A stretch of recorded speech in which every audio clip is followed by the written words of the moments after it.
Hello everyone, it's Dr. Jarvis here, and we're going to do our second experiment linked with your Great Fire of London project. So this time we're going to look at which materials are flammable. But before we get started, we need to remember to be safe. We are working with fire. So once again, I've got my lab coat on to keep me nice and safe, make sure my clothes and my skin doesn't get damaged. I've got my hair tied back again. And this time, were we doing this experiment, I would be asking you to wear goggles, just to protect your eyes. Now, because I wear glasses, these work as pretty good goggles, so I'm just going to stick with these. But please, please, please do not do any of this at home.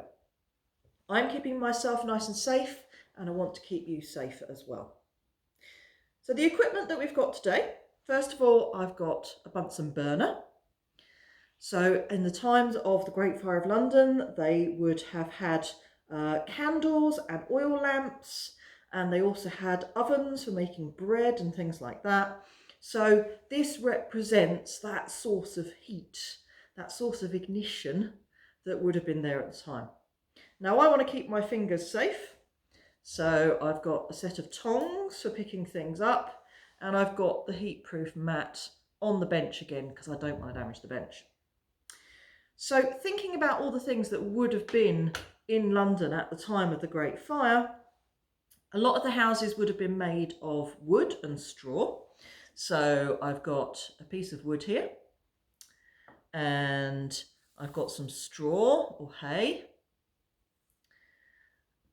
A lot of the clothes would have been made out of cotton fabric, so I've got a piece of that. And there would have been a lot of horses working in London, and what goes in one end of a horse, so straw or hay, has to come out the other end as well.